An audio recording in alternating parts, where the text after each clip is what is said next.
Welcome back. This is part 3 of self-filming for actors. And this is where we take you from this... Oh, hello. Do you know what I'm doing now? ...to this. Oh, hello. Do you know what I'm doing now? That's right. I'm auditioning in the most obnoxious way. So much easier to watch, in spite of the performance. But now that we've set up our location and lights, we're ready to film something. But that means setting up equipment, framing the shot, dialing in settings and exposure. I'll help you understand what to look for in a phone or a camera, and of course, throw in some acting tips. Hi, I'm Scott. You're watching Inside Musicals, the channel for all things musical theatre. Now, most actors would rather be in front of the camera than behind it. But with self-filming, we've got to do it all. But we don't have to know it all. So this is not Cinematography 101. This is how to get a great looking audition with just enough information to make your own choices. Now, if you're joining us for the first time, the goal of this series is to set all of this up once so we can focus on performance. But we do have to think like a casting agent, because for every job they're seeing dozens, if not hundreds of people, and we want to stand out. But if ours is too dark, difficult to hear, ill-conceived, they're less receptive to it. So we're going to remove those barriers, and it starts with equipment. First, we need some kind of stand or tripod to keep our camera level, stable, and at the height and angle that we want. If we can do all of those things, cheap is going to be fine. We're not doing fancy camera moves, so we don't need gimbals or dollies or cranes. Oh my. Next, we need storage, not just for recording, but for backup. We don't want to lose this thing before we send it off. Then there's the stuff that's necessary, but maybe not so obvious as a camera. So that's cables, connectors, adapters, chargers. Every setup's going to be different, so do a test run so you know exactly what you need, and write it all down so you know how it's connected. And while you're at it, grab some cable ties so it's not a tangled mess. Don't argue, you'll thank me later. Now this one's not necessary, but again, you'll thank me later. That is some kind of bag or case with compartments to keep everything organised and in one place. I mean, picture this. You're in the zone. You're ready to hit record. Can't find the SD card. You've just zapped your mojo. So treat this like a defibrillator for actors. Always ready to go. But what about the camera? What do we need? What do you choose? What's the best camera? Some people say the best camera is the one that you own. I say the best camera is the one that you know how to use. Now, for some of us, that might be our phone. And for some of us, that's going to look like shit. But it doesn't have to. On the other hand, there are real advantages to a dedicated camera and lenses. So here are 5 non-negotiable features in a phone or a camera, and then we'll set it up to make the most of it. Number 1, it must have rock-solid autofocus with subject detection. And better yet, face or eye detection. Without a camera operator, we're at the mercy of the machine. If this is not in focus, game over. Number 2, the choice of lens for the look that we want. And we'll spend a little bit of time here because the lens is our relationship with the audience. It's part of the language of film. As actors, we want to capitalise on that. Most auditions are going to be a mid-shot, and we'll circle back to why. So we want something intimate without being too in your face. So the ideal focal length is somewhere between 35 and 50 millimetres. Yes, we could use a wider angled lens and just bring it closer, but it distorts our facial features and looks more vlog than silver screen. On the other hand, a longer lens can look great and isolate the subject from the background, but in a small space, it's not always practical because it has to be so much further away to fit you on the screen. Now, most phones come with multiple lenses or cameras these days, but remember, if you want to monitor yourself while you're filming, you're going to be stuck with that front-facing lens, and it might not be the ideal focal length or the best quality camera. And a big difference in lenses between cameras and phones is the aperture, or the iris in the lens that opens and closes in most camera lenses, but is typically fixed in most phones. And it makes a difference because it impacts the look of the image. My iPad, for instance, swears the aperture is f1.8, which on most cameras would be considered wide open, with a narrow depth of field and good background blur. But the background, perfectly in focus. Whereas this lens, also f1.8, good background blur. So don't trust the numbers, look at the image to decide what you prefer. Number 3, we want full access to manual settings. Auto settings are convenient, but they're not always reliable. In the middle of a take, colours can shift, or suddenly our face is too bright or too dark. It's a distraction we don't need. Won't someone think of the casting agents? And scene. Now, we expect manual settings on most cameras, but if the default camera app on your phone is nothing but a bunch of presets, you might want to download the Blackmagic camera app. It has all the settings we're going to cover. Number 4, provision for external audio, whether it's a mic you plug in or a separate recording device that we can sync later. Now, sound can really make or break a video, and we want it up close and clean. In a mid-shot, a built-in mic is just not going to cut it. So even if your phone has built-in noise reduction features, switch them off because they can do weird things to the voice. Better to deal with it in post. But we'll cover all things audio in the next installment of this series. The final non-negotiable is adequate video monitoring. Can you see yourself? Are you in frame? Are you in focus? My camera screen is tiny and I can't reach it from here without moving. So I use my phone as a remote control to check focus, change settings, hit record. But if you're filming on your phone, all is not lost. I believe the Blackmagic app allows you to use a second phone or a tablet as a remote control. So you might be able to use those rear-facing cameras after all. Okay, now we have all our equipment. Let's frame our shot. Now, for auditions, we always shoot in landscape, never vertical video. This is not social media, and at some point casting agents are watching this on a computer monitor or a TV, and we want to fill that screen. Now, we're going to frame this as a mid-shot, similar to this, from the waist up. It's close enough that we see detail and expression in the face, but not so close that we lose context or physicality. At the same time, it's not so far away we see more of the room than the actor. But if it's a very physical scene or a dance audition, you might want that full-length shot. Just make sure you don't cut off the feet. And a tip for phone users, if you want to tighten the frame, always move the camera, never pinch to zoom. It's a digital zoom. You lose pixels, you lose quality. So always maximize the resolution of each lens or camera. Okay, I'm only going to give you 2 rules for positioning yourself within the frame. Eyes should always be in the top half of the screen or you look insignificant. Just be sure, a bit like the feet, you don't cut off the top of the head or the hair, unless it's an ultra close-up. And number 2, the torso should always be slightly right or left of center with space in the direction you're facing. If you're too close to that facing edge, you look cramped. One exception is a theatre audition where you might want to be center of frame to address the audience in multiple directions, in which case the eyes should still be above that midline.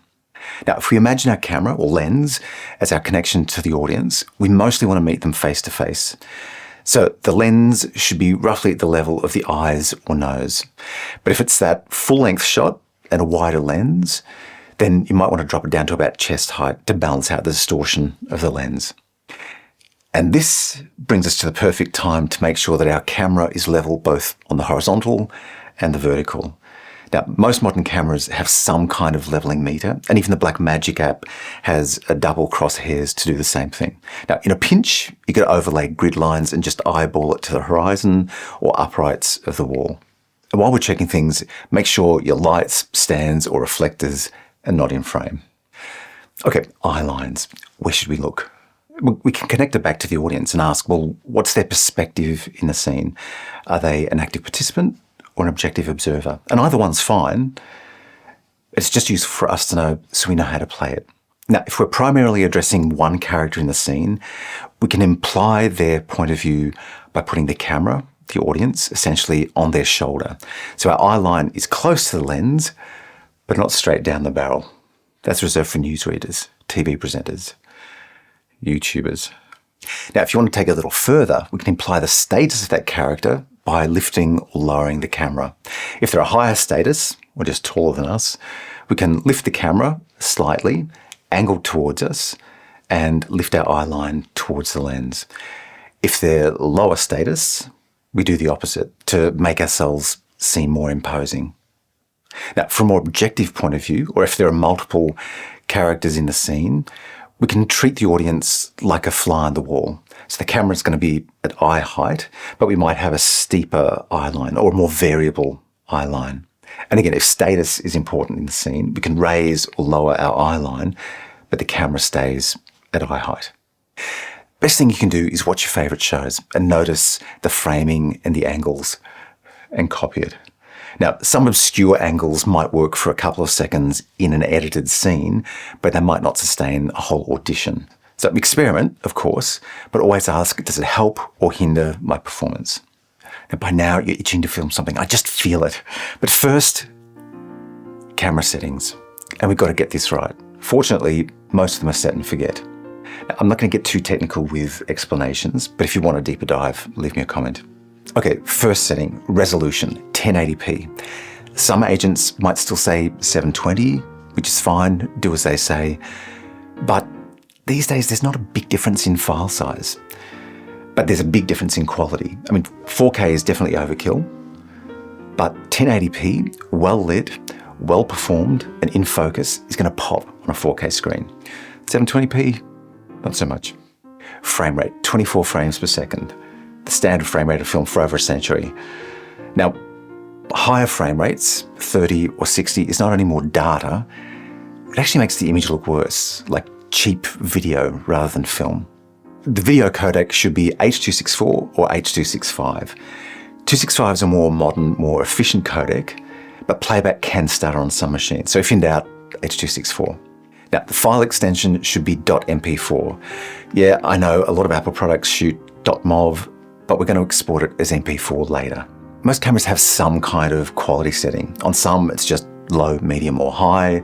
On others, it might be expressed as megabits per second. Generally, we want a higher setting, but not cinema quality. As an indication, my Canon camera on standard 1080p comes out at about just over 30 megabits per second, whereas my iPad maxes out at about 18. Anything in that range is going to be fine. But if you see words like HQ, ProRes, RAW, log, avoid them. They're overkill for us and file sizes can be huge. Now, if you have an option for color space, it should be Rec 709. I'm not going to explain this one. Next up, shutter speed. Now, this is one of the elements of exposure, which we'll come back to, but it also impacts the look of movement in each frame. In film, they use the 180-degree shutter rule, meaning that the shutter speed is double the frame rate. So at 24 frames per second, it should be 1/48th, 1/50th of a second. Oh, and if your camera lists this as shutter angle, choose 180. Now, autofocus should be set to continuous, with subject detection set to people, or better yet, face or eye detection. Now, if you don't have subject detection, you'll have to tell the camera where to focus. It might be as simple as just tapping the screen over your face or manually dragging a box, but you have to do it each time you change position. Turn off picture profiles, turn off HDR, turn off filters or skin smoothing. Any of that beautification tends to lower the contrast and blur pixels, and we finish up looking less in focus than the background. Plus, it doesn't represent who you are. I mean, the last thing we want is to rock up in person and have them think, geez, you've aged since the audition. Now, the next couple of settings are going to be unique to every setup, so I'll give you a process to work it out. First up, white balance, to give us a neutral, natural skin tone. Unless you're going for a sunset look or shooting day for night, neutral is what we want. Now, the easiest way to set white balance is to match it to the color temperature of our key light. This is one reason we're using controlled lighting, so it's repeatable, predictable. My key light is 5600K, or at least that's what it says on the box, so that's where I set. If you don't know the color temperature of your light, set your white balance to auto, get in position, then lock your white balance. If your skin tone's too yellow, lower the number till it looks right. If it's too blue, raise the number. It doesn't have to be perfect, but what we don't want is for it to change partway through a take, because that's hard to fix. So lock it in. Now we set our exposure, and this is where people start to freak out, because it sounds more complex than it is. Now, typically, it's a three-way interaction between shutter speed, how long the shutter's open, the aperture, how wide or narrow the iris, and ISO, how much we amplify the signal from the sensor. But we've already locked in shutter speed, so that's already done. And if we've chosen our aperture for the look that we want, remember, mine's at 1.8 for some background blur, or if we have a phone with a fixed aperture, then the only variables we have left is ISO and our lighting.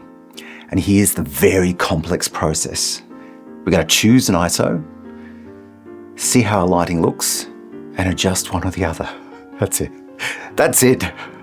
But we don't want to raise our ISO too much because it doesn't increase the sensitivity of the sensor, it just raises the signal that's already there. So if there's grain or noise or artifacts because of low light, it raises them too. So to set our ISO, we're going to start with the base ISO of our camera because it's typically the cleanest. On most cameras, this is somewhere around 100 to 300. And then we use a little tool called zebras, which is just an overlay of diagonal lines to indicate a threshold of brightness. And don't worry, this is on most modern cameras and it's in that Blackmagic app. We're going to set it to 70%, and what we want is for the brightest part of the face, that key light area, to just tickle the zebras. Now, I'm no Robert Irwin, but that sounds like fun.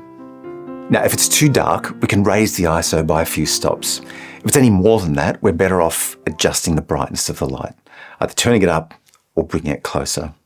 If it's too dark, either turn down the light, add an extra layer of diffusion, or move it further away. Now, if you have very deep skin tones, you might want to set the zebras a little bit lower to look natural. But if you're losing detail in the skin texture, you might want to set it a bit brighter.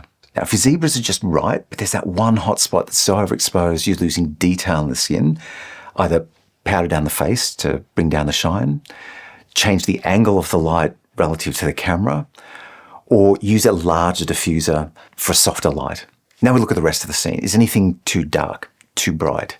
Now, an overexposed light bulb like that, acceptable. A blown out back wall, not acceptable. A slightly blown out hair light, passable. But losing texture in the skin, not acceptable. Now, one thing I notice in a lot of videos, especially on auto settings on phones, is overexposed skin, which is maybe acceptable in high contrast stills images, but cinema rarely looks like that. So again, watch your favourite shows. Notice how they control the skin tones. It's conservative, but without being muddy. Finally, we get to film something, but not before last minute checks for boogers, eye boogers, teeth crud, stray hairs. Are you wearing glasses? Are there reflections? Is it obscuring your eyes? Jewellery, is it seeing right? Is it noisy? Clothes, are they sitting right? Is it noisy? Now, I know a lot of guys don't wear makeup for auditions, but if your skin is distractingly shiny or red, or if the lights accentuate darkness under the eyes, maybe a touch of makeup is the less distracting option. Would you like a tutorial on minimal makeup for men? Let me know. Now we hit record. But don't start acting yet. Give yourself at least 5 seconds to settle in or fire yourself up. We don't need to see you hitting the record button.